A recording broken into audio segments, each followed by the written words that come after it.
Bismillahirrahmanirrahim. Assalamualaikum warahmatullahi wabarakatuh. Alhamdulillahirabbil alamin, wassalatu wassalamu ala asyrafil anbiya'i wal mursalin sayyidina Muhammadin wa ala alihi washabihi ajmain. Amma ba'du. Yang terhormat Bapak Ustadz Hamzah SAG, yang terhormat Ibu Ketua MT Ar-Rahman, serta yang saya hormati Bapak dan Ibu-ibu yang sempat hadir pada hari ini. Puji syukur, marilah kita panjatkan kehadirat Allah Subhanahu wa Ta'ala yang atas limpahan dan rahmat, taufik serta hidayahnya kita masih bisa berkumpul di majelis yang mulia ini dalam rangka kajian sekaligus arisan bulanan. Pada kesempatan ini, mari kita bersama-sama menambah ilmu agama serta meningkatkan keimanan dan ketakwaan kita kepada Allah Subhanahu wa Ta'ala. Untuk mempersingkat waktu, selanjutnya mari kita mendengar sambutan dari Ibu Ketua Majelis Ta'lim Ar-Rahman. Kepada Ibu Ketua saya persilahkan dengan hormat. Assalamualaikum warahmatullahi wabarakatuh. Waalaikumsalam warahmatullahi wabarakatuh.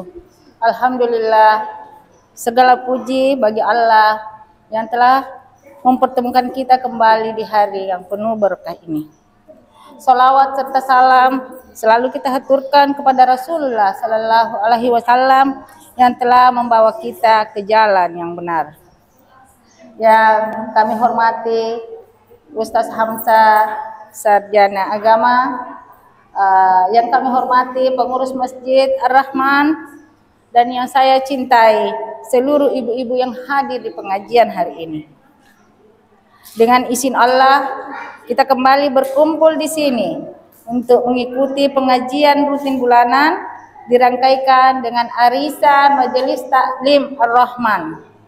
Terima kasih kepada Pak Ustadz Hamzah yang telah bersedia hadir untuk membersamai kami pada siang hari ini. Dan insya Allah akan berbagi ilmu dengan ibu-ibu pada siang hari ini. Tak lupa kami ucapkan terima kasih kepada seluruh ibu-ibu yang hadir pada hari ini. Kehadiran dan partisipasi ibu-ibu sekalian sangat berarti bagi kesuksesan acara pengajian kita. Kami mohon maaf apabila ada kekurangan dalam penyelenggaraan acara ini. Semoga Allah Subhanahu wa Ta'ala senantiasa memberkahi langkah-langkah kita dalam meniti jalan kebaikan. Billahi taufiq wal hidayah. Wassalamualaikum warahmatullahi wabarakatuh. Selanjutnya, kajian ilmu yang akan dibawakan oleh Ustadz Hamzah SAG. Dengan hormat saya persilahkan. Bismillahirrahmanirrahim. Assalamualaikum warahmatullahi wabarakatuh. Waalaikumsalam warahmatullahi wabarakatuh. Alhamdulillah rabbil alamin. Wassalatu wassalamu ala asyrafil anbiya'i wal mursalin wa ala alihi wa ashabihi ajma'in, amma ba'd. Yang kami hormati Ketua Majelis Ta'lim Ar-Rahman beserta dengan anggota. Yang kami muliakan Bapak Pengurus Masjid Ar-Rahman yang senantiasa mempersamai kegiatan-kegiatan majelis ta'lim. Hadirin hadirat yang sama-sama yang berbahagia. Apa kabar semuanya? Alhamdulillah. Keluarga di rumah masih sehat? Alhamdulillah. Isi kantong masih ada isinya? Alhamdulillah. Jadi kita sudah mengucapkan rasa syukur kita dengan mengucapkan alhamdulillahirabbil alamin. Kemudian mari kita bersalawat kepada baginda Rasul Muhammad sallallahu alaihi wasallam, Nabi yang senantiasa menginginkan dan mengharapkan kita berada dalam kehidupan dunia yang bahagia maupun kehidupan ukhrawi kita akan bahagia.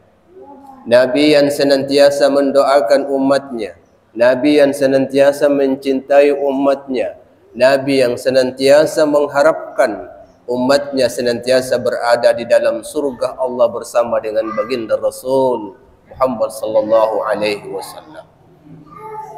Hadirin sidang jamaah yang sama-sama berbahagia, di dalam kesempatan kali ini kita akan sedikit berbicara masalah terkait dengan kewajiban kita.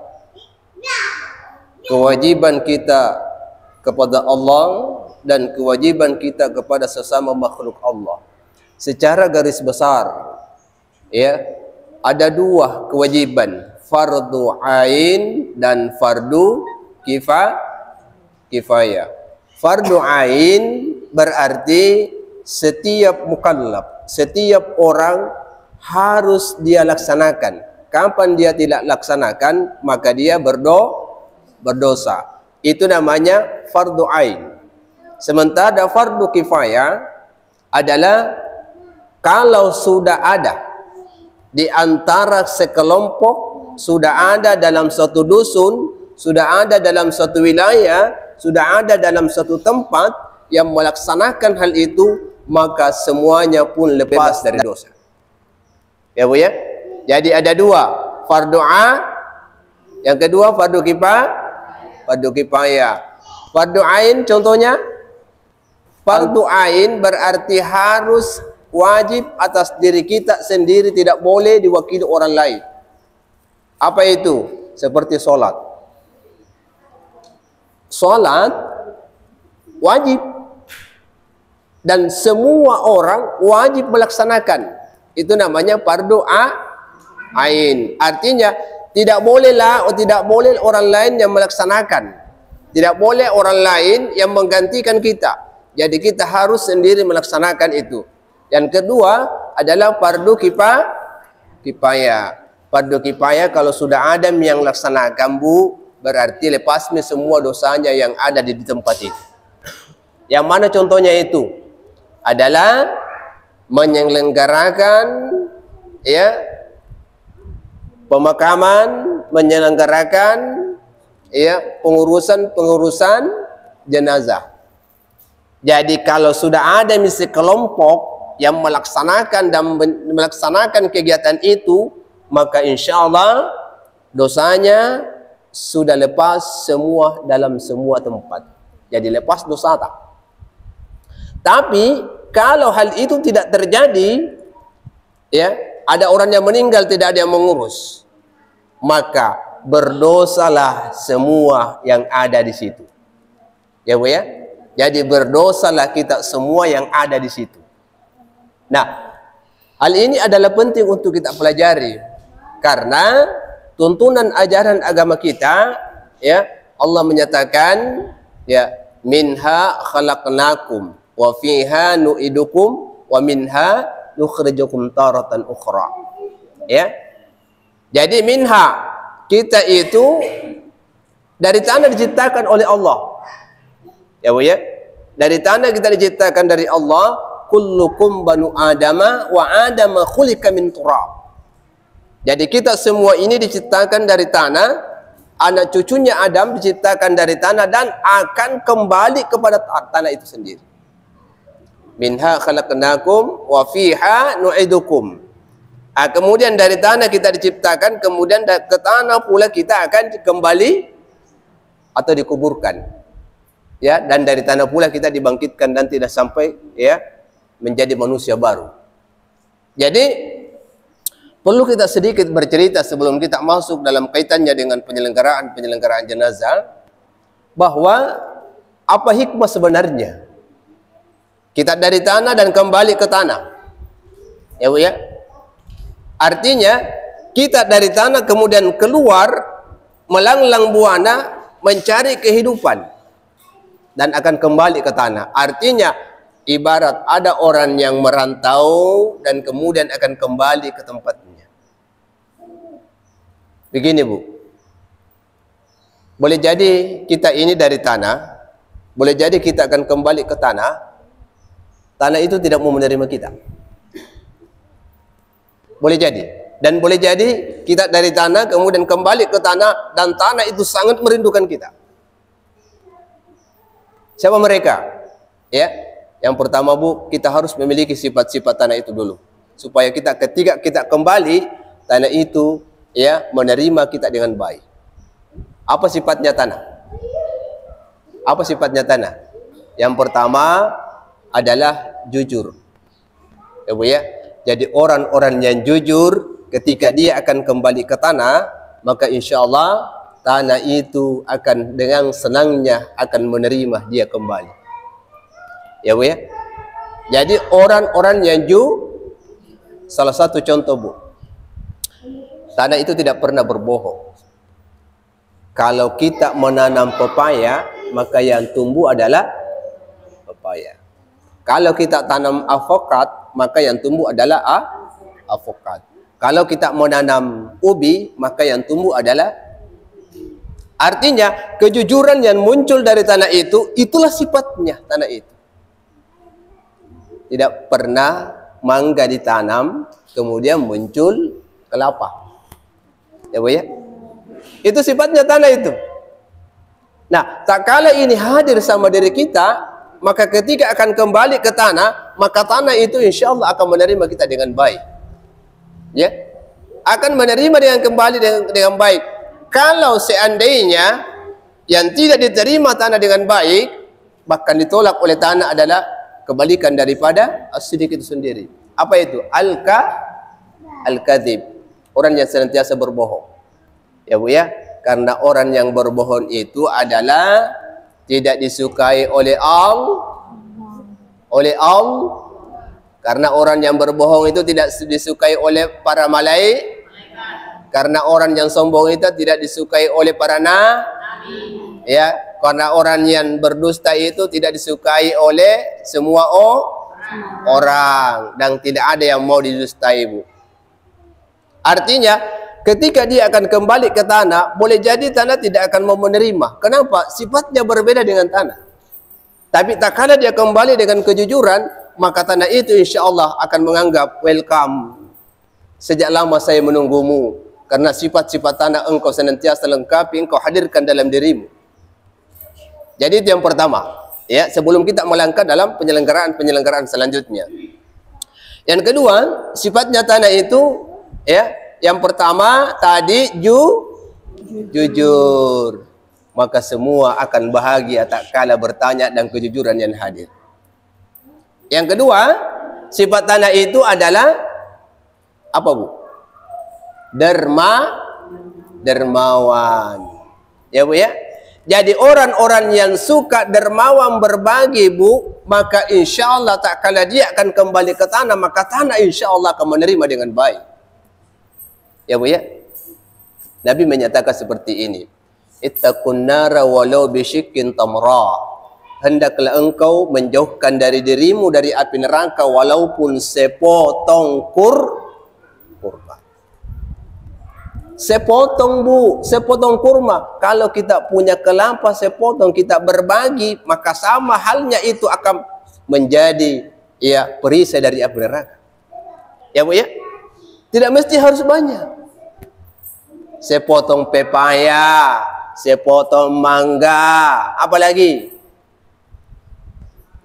Sepotong semangka, apa lagi? Ya, sepotong apa lagi Bu? Ya, sayur. Ya, semuanya itu Bu. Nabi menyatakan jangan engkau mengharap, artinya kalau Bu itu yang hadir, maka pada hakikatnya engkau menjauhkan dan menjadikan tameng dari api neraka. Ittaqun nara walau bisyikkin tamra. Ya, takutlah engkau dengan api nerakanya Allah walaupun sepotong kurma. Tapi alangkah bagusnya kalau kita memberi yang terbaik Bu. Itu. Jadi kebaikan-kebaikan akan hadir Bu, ya.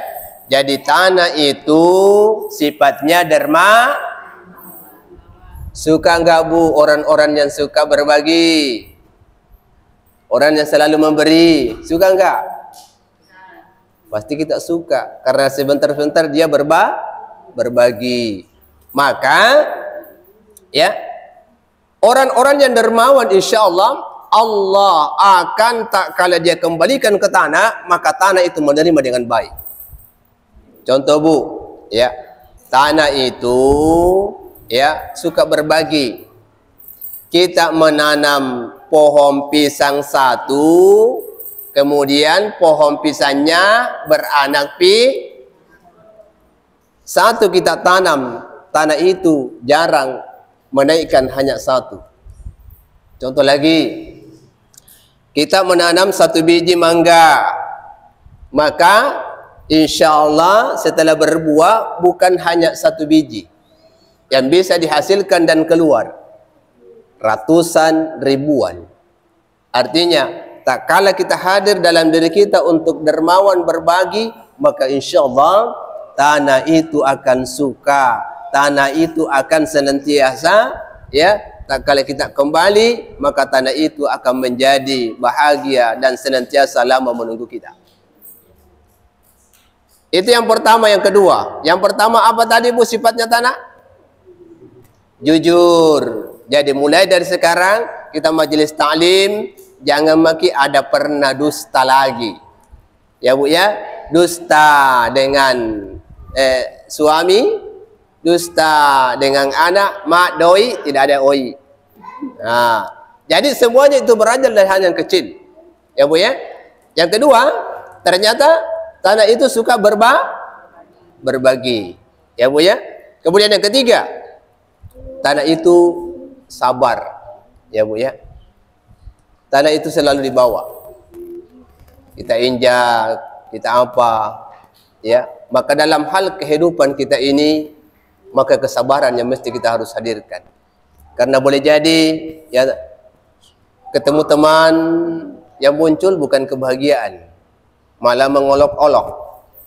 Ya, ketemu dengan yang lain bukan malah kebaikan yang kita hadirkan, dapatkan. Justru malah ya kita mendapatkan ya kurang baik. Maka sabar ini Bu ya, tanpa ada seandainya kesabaran yang muncul dalam kehidupan kita ini, seseorang yang melaksanakan ibadah puasa Bu tidak akan bisa hadir melaksanakan ibadah puasa. Siapa yang mau bangun tengah malam memasak? Siapa yang mau bangun ya? Siapa yang mau menahan makan ya di siang hari? Tak kala kesabaran itu hadir, maka insya Allah ya tanah itu akan, ketika kita akan kembali, maka dia akan menerima kita kembali dengan baik. Ya, tapi kalau kita sombong, ya, kalau kita sombong Bu, tanah itu tidak mau menerima kita, tidak mau menerima. Kenapa? Ya, salah satu tak kala Allah menciptakan manusia namanya Adam dari tanah. Tak kala itu sudah dihadirkan, maka Allah memerintahkan kepada iblis. Kemudian pertanyaannya adalah, saya akan menciptakan yang namanya manusia menjadi khalifah. Kemudian khalifah ini, ya, tanah ini Adam, saya perintahkan kepadamu iblis untuk sujud. Tetapi apa yang terjadi? Iblis tidak mau sujud karena dia sombong bahwa dia diciptakan dari api, sementara Adam diciptakan dari tanah. Kesombongannya, padahal iblis ditunjukkan untuk penghormatan kepada ciptaan Allah Subhanahu wa taala. Apa jawabannya? Pertanyaannya, wa ma mana'aka an la tasjud? Iblis, kenapa engkau tidak mau sujud terhadap Adam yang saya ciptakan? Apa yang dikatakan oleh iblis? Wa ana khairum minhu, saya lebih mulia, saya lebih baik daripada Adam yang diciptakan dari tanah, saya diciptakan dari api. Maka tak kala itu apa yang terjadi? Maka dilaknatlah oleh Allah Subhanahu wa taala iblis dan dikeluarkan dari surga. Ya, dikeluarkan dari surga. Jadi jangan Ibu hadirkan yang namanya kesombongan. Ya, mentang-mentang punya emas sebentar-sebentar, ya, contoh, ya, mentang-mentang punya motor mahal setiap pagi bong dan sebagainya. Ya, mentang-mentang punya jilbab harganya fantastik, ya sebentar, ya mentang-mentang punya cincin yang bagus sebentar, ya diperlihatkan begini, maka tak kalah ada kesombongan, Bu. Ya, maka iblis mempersamainya. Kenapa? Ayo kita munculkan kesombongan, karena kesombongan itu adalah sifat iblis katanya. Nah, tak kalah kembali ke tanah, maka tanah pun tidak mau menerima. Bayangkan. Kemudian sifatnya tanah lagi, Bu, apa? Ya, tanah itu apapun yang diturunkan ke tanah, baunya tidak keluar lagi, Bu. Bangkai seapapun, bangkai sebusuk apapun, kalau diturunkan ke tanah ditanam, sudah tidak berbau. Apa maksudnya, Bu? Apa maksudnya, Bu? Ya, kita sebagai tanah, manusia dari tanah, kalau ada busuknya orang, maka jangan menyebarkan kebusukan itu, Bu. Itu sifatnya tanah. Jangan menjadi corong. Ada cerita satu, pak, terima, masuk, keluar di mulut menjadi 1000. Satu masuk, keluar 1000. Bahaya, Bu. Bahaya. Kenapa? Persoalannya ini adalah, ini semua yang bisa menghancurkan amal-amal kebaikan kita. Jadi sifatnya tanah yang pertama, Bu, yang perlu kita hadirkan dalam diri kita. Yang pertama, yang kedua, dermawan. Yang ketiga, sabar. Yang keempat, ya. Oke. Jadi yang keempat, menutup aibnya orang. Ya, Bu, ya. Akan menutup aibnya orang. Ya. Jadi kita dari tanah kemudian dikembalikan ke tanah. Nah, apa yang terjadi, Bu, ketika kita dikembalikan ke tanah? Maka dalam sebuah riwayat yang panjang, ya, penghujung akhir daripada riwayat itu, ada manusia tak kalah dikembalikan ke tanah, maka tanah tidak mau menerima. Hatta takhtalifa adalla'a, sampai tulang belulangnya itu saling dirapatkan, berkuk dan saling, ya, karena tanah itu menghimpit dan tidak mau menerima, sampai tulang belulangnya itu remuk. Bayangkan, Bu. Secara kasat mata kita tidak bisa melihat, tetapi dalam riwayat menyatakan seperti itu yang terjadi. Ada orang yang diterima, dan dirindukan oleh tanah. Ada orang yang tidak diterima oleh tanah. Nah, orang yang diterima oleh tanah itu tadi, Bu, sifat-sifat tanah dan lain sebagainya. Persoalan, ya, fardu kifayah. Kalau ada orang meninggal, maka tanggung jawabnya adalah tanggung jawab umat yang ada di tempat maka wajib untuknya. Kapan dia tidak selenggarakan, maka berdosalah kita semua yang ada di lingkungan itu kalau kita tidak menyelenggarakan. Itu namanya fardu kifayah. Nah, sehingga kita harus membentuk, ya, belajar, kemudian pelaksanaan itu dari kita untuk kita, kemudian kita melaksanakan sesuai dengan aturan dan syariat agama. Nah, kemudian di dalam Al-Quran, ya, tak kalah ada orang yang meninggal, ya, maka yang terpenting, ya, walanabluwannakum bisyai'in minal khawfi wal ju'i wa naqsin minal amwali wal anfusi wath thamarati wa basyiril sabirin alladziina idza asabatuhum musibah qalu inna lillahi wa inna ilaihi raji'un.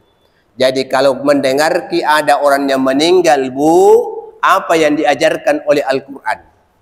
Qalu inna lillahi wa inna ilaihi raji'un. Ya, Bu, ya. Kalau kita mendengar ada orang yang meninggal, maka ucapan yang pertama adalah yang muncul inna lillahi wa inna ilaihi raji'un. Jangan bertanya, kenapa ini? Dari mana ini? Kenapa memang ini? Nanti setelah itu baru kita pertanyakan. Jadi yang pertama, Bu, alladzina idza asabatum musibah, kalau ada musibah yang menimpamu, maka hendaklah engkau mengucapkan inna lillahi wa inna ilaihi Rajiun. Jangan peduli hal-hal yang lain. Ya Bu ya, pertanyakan ini dan sebagainya. Maka tak kala kita mengucapkan kata dan kalimat itu, ya kita sandarkan kepada Allah dan kembalikan kepada Allah, ya. Qalu inna lillahi wa inna ilaihi rajiun ulaika alaihim salawatun min rabbihim wa rahmah. Ya Bu ya, apa jaminannya? Kalau kita mampu menerima, mengembalikan bahwa apa yang terjadi adalah milik Allah dan kembali kepada Allah, maka apa jaminannya? Ulaika alaihim salawatun min rabbihim wa rahmah. Tidak ada lain kecuali salawat, rahmah dan surganya Allah Subhanahu wa taala. Itu Bu ya. Nah, itu yang bagian pertama, bahwa tak kala ada hadir orang yang meninggal, kita selaku umat Islam harus mengucapkan inna lillahi wa inna ilaihi rajiun. Karena banyak tongku dengar Bu, ya, takut sekali mengucapkan ini. Inna lillahi wa inna ilaihi rajiun. Siapa yang meninggal? Padahal tidak. Maknanya adalah alladzina idza asabatum, tak kala engkau dicoba dan diuji oleh Allah. Jadi musibah itu Bu, bukan hanya orang yang keluar sebentar Bu, hilang sandal tak apa diucapkan. Itu namanya musibah. Ya Bu ya. Pulang ke di rumah sebentar, uang merata hilang 5 lembar, apa yang diucapkan Bu? Moro-moro, ya. Moro-moro atau innalillahi wa inna ilaihi rajiun. Inilah bedanya Bu. Kalau innalillahi wa inna ilaihi rajiun yang pertama pahalanya sudah pasti. Boleh jadi insya Allah jauh lebih besar, itu akan kembali apa yang hilang. Itu dulu. Sudah dapat pahala. Kalau moro-moro ki beda Bu. Beda satu, tidak ya. Ya, boleh jadi kita sudah menuduh orang lain. Boleh jadi kita ya dan lain sebagainya. Makanya Bu, ya, musibah apapun yang diturunkan oleh Allah, maka ucapkan inna lillahi wa inna ilaihi rajiun. Jaminannya mereka-mereka yang diuji oleh Allah dan mampu meyakinkan bahwa ada segalanya datangnya dari Allah dan akan kembali kepada Allah, maka salawat rahmat Allah akan senantiasa mengiringinya. Apa artinya inna lillahi wa inna ilaihi rajiun? Coba, apa artinya? Kenapa semua orang takut mengucapkan itu Bu? Inna lillahi, sesungguhnya semuanya datangnya dari Allah. Wa inna ilaihi rajiun, dan semuanya akan kembali kepada Allah. Itu artinya.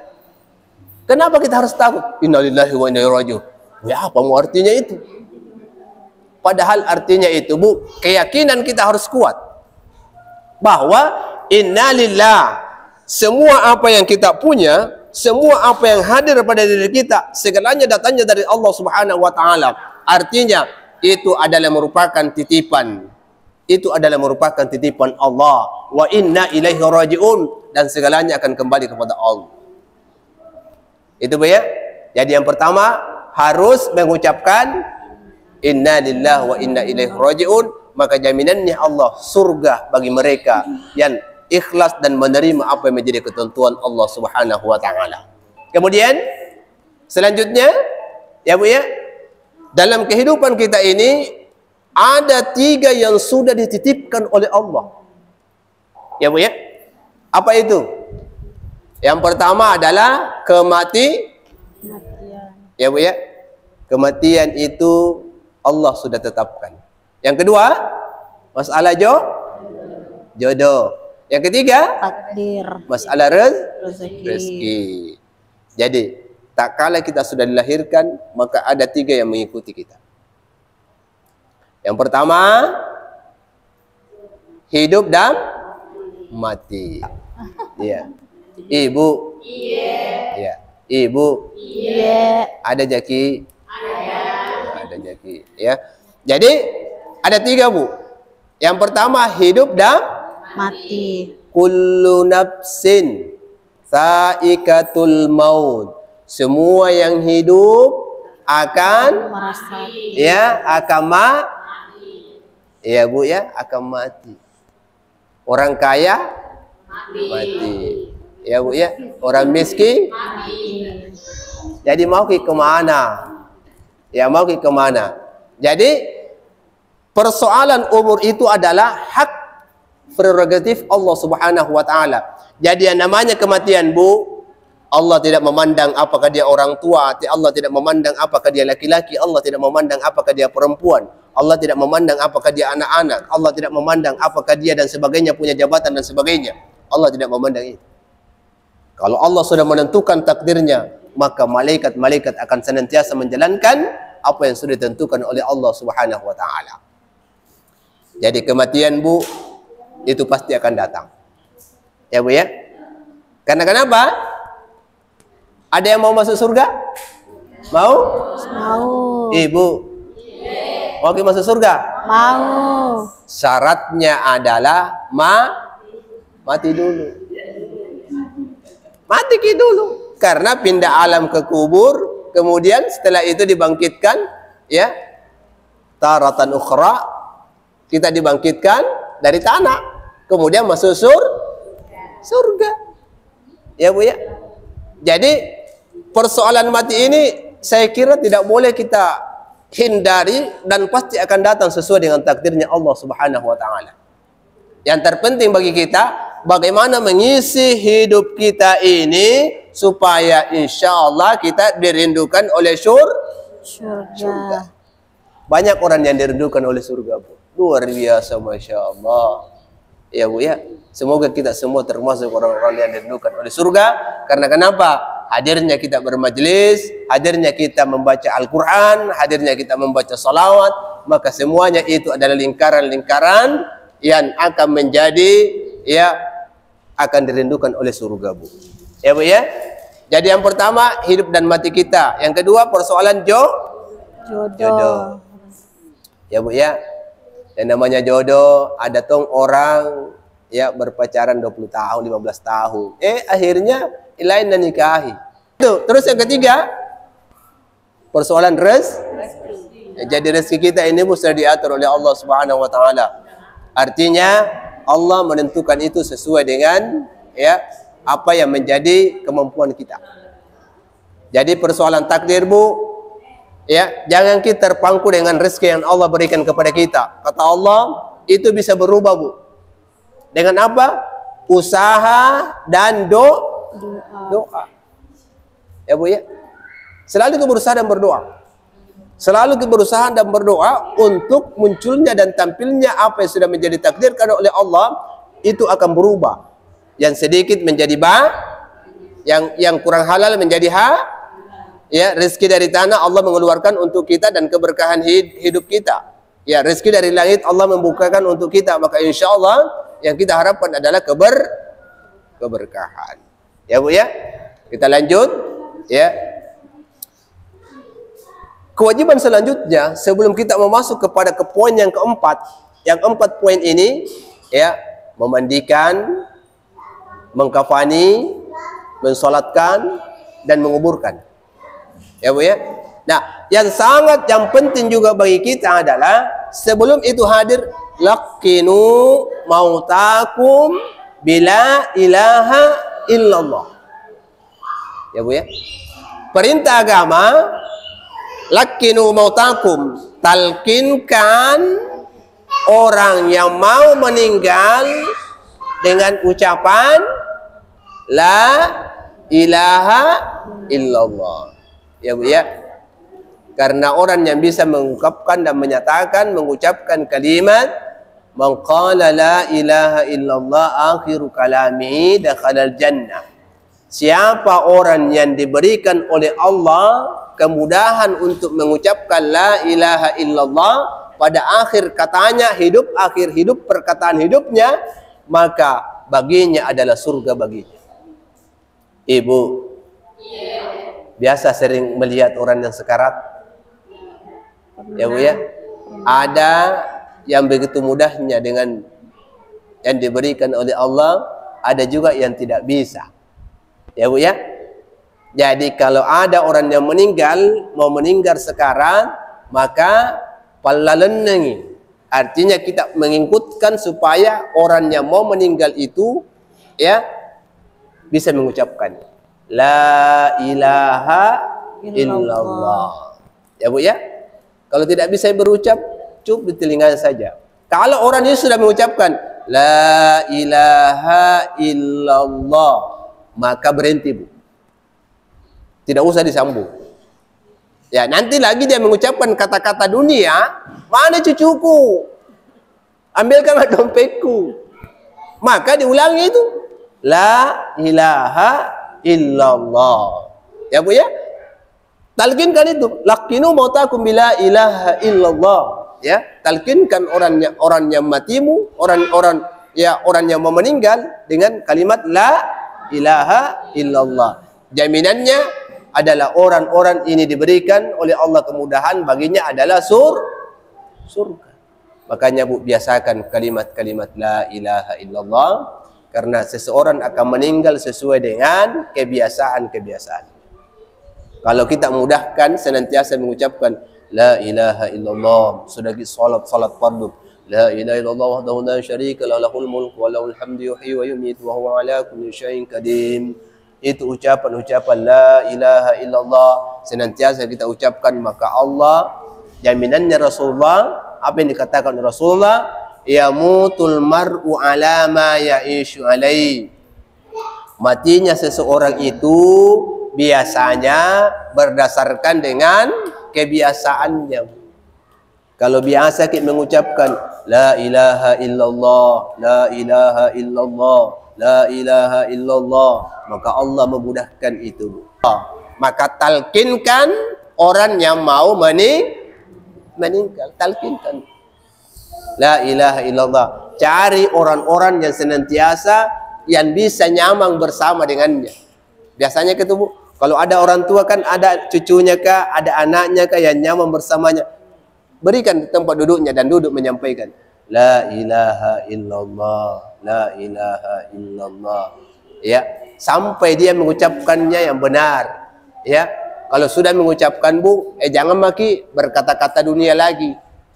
Kecuali dia menyambung dengan kata-kata dunia, maka kita ulangi lagi itu Bu. La ilaha illallah. Bisa dipaham Bu? Bisa dipaham? Kemudian ya, tak kala ini ditalkinkan dan sudah meninggal, ya, kita periksa dulu Bu, ya Bu ya, denyutnya itu Bu, di mana biasa kita dapatkan? Ya, di tangan ada, di sini Bu, di leher ada itu. Cuma kita pegang leher tak ada tuh, ada begini, ada Bu ya. Kemudian di kaki juga ada itu. Di kaki. Coba kita di kaki, di sini ada. Ada. Ya, ada itu di kaki. Kalau semuanya itu Bu, ya, sudah dinyatakan secara medis dan dinyatakan ya secara agama, maka kita itu menempatkan ya wujud si mayit itu pada posisi menghadap kiblat. Jadi semua ya pakaian-pakaiannya yang kotor ya usahakan ya diganti. Ya Bu ya. Kemudian ya biasanya itu Bu, tradisi-tradisi ya memberikan dan di atas perutnya itu ya disimpang ya agak berat-berat sedikit. Kenapa? Supaya najisnya itu nanti pada saat ya dimandikan itu sudah keluar lagi semua. Usahakan segerakan ya penyelenggaraan jenazah. Ya Bu ya, jangan terlalu lama. Seandainya kita dengar si mayit itu menjerit dalam riwayat, makanya segerakan itu penyelenggaraan jenazah. Segerakan. Ya Bu ya. Kemudian selanjutnya hal-hal yang sangat penting Bu, tolong berkaitan dengan si mayit, karena Nabi pernah suatu waktu ya tidak mau mensalati orang ini. Apa penyebabnya? ternyata orang ini punya pinjaman. Ditanya oleh Nabi, adakah atasnya, ya, adakah baginya orang ini punya pinjaman? Maka dikatakan, betul ya Rasul, ada pinjaman. Maka Nabi tidak mau mensolati. Betapa pentingnya itu pinjaman, perlu diselesaikan. Ya, ternyata Nabi baru mensolati tak kala sudah ada keluarganya, tak kala sudah ada yang mau membayarkannya, menanggung. Maka pentingnya itu untuk kita, ya, mempertanyakan apakah keluarganya dan sebagainya. Ini penting, Bu. Persoalan Nabi tidak mau mensolati. Yang kedua, nanti di hari kemudian kalau kita punya pinjaman belum lepas di dunia, maka insya Allah dan nanti di hari kemudian kebaikan-kebaikan Allah berikan kepada orang itu. Yaitu, makanya ini penting untuk kita saling mengingatkan. Selanjutnya, kalau kita sudah menghadapi orang yang meninggal, Bu, ya, biasanya kan itu matanya tak begini, Bu, ya. Ya, apa yang biasanya, Bu, dilakukan? Menutup dengan cara apa? Dengan mengucapkan Bismillahi wa ala millati Rasulillah. Belum? Bismillahi wa ala millati Rasulillah. Bismillahi wa ala millati Rasulillah. Insyaallah tertutup dari atas. Ya, karena biasanya orang yang meninggal itu, Bu, dia mengikuti arah rohnya, biasanya kayak begini. Ya, Bu, ya. Biasa orang dibuka, wih, orang kaget. Bismillahi wa ala millati Rasulillah. Ya, Bu, ya. Maka insya Allah dia akan tertutup. Nah, setelah itu, ya, hadir dan kita menghadapkan ke kiblat, ya. Kemudian hal-hal selanjutnya bagi kita mempersiapkan kain kapan. Jadi semua kain kapan itu, Bu, sudah hadir semua. Jangan mau dimandi baru mau cari kain kapan, jangan. Jadi semuanya sudah diukur, semuanya sudah pasti, semuanya sudah lengkap. Kemudian baru dimandi. Jangan dulu, mandi dulu, mana lengkap ini? Itu kita harus sediakan semua dulu. Harus disiapkan semua. Makanya orang-orang yang paham terkait dengan ini, ya, harus sudah ada orang yang meninggal, maka harus ada yang melaksanakan di tempat itu, ataukah orang-orang yang mengetahui terkait dengan itu. Ya, Bu, ya. Ini penting sekali, Bu. Karena penyelenggaraan seperti ini, ya, merupakan kewajiban untuk kita semua. Ya, baik, Bapak Ibu hadirin sidang jamaah yang sama-sama berbahagia, selaku penutup daripada pengajian kita kali ini terkait dengan mempersiapkan, ya, tak kala ada orang yang meninggal di sekeliling kita. Maka yang pertama, Bu, kita selaku manusia harus mempersiapkan diri kita supaya tanah itu tak kala kita kembali ke tanah itu dengan bangganya merindukan kita, mencintai kita. Bukan kebalikannya, tanah menolak kita, tanah menghimpit kita, tanah tidak mau menerima kita. Tentu dengan, ya, jauh dari sifat-sifat tanah itu sendiri. Yang kedua, ya, Bu, ya, yang namanya penyelenggaraan jenazah fardu kifayah itu kalau sudah ada yang sekelompok yang melaksanakan, maka lepaslah dosanya semua orang yang ada di tempat itu.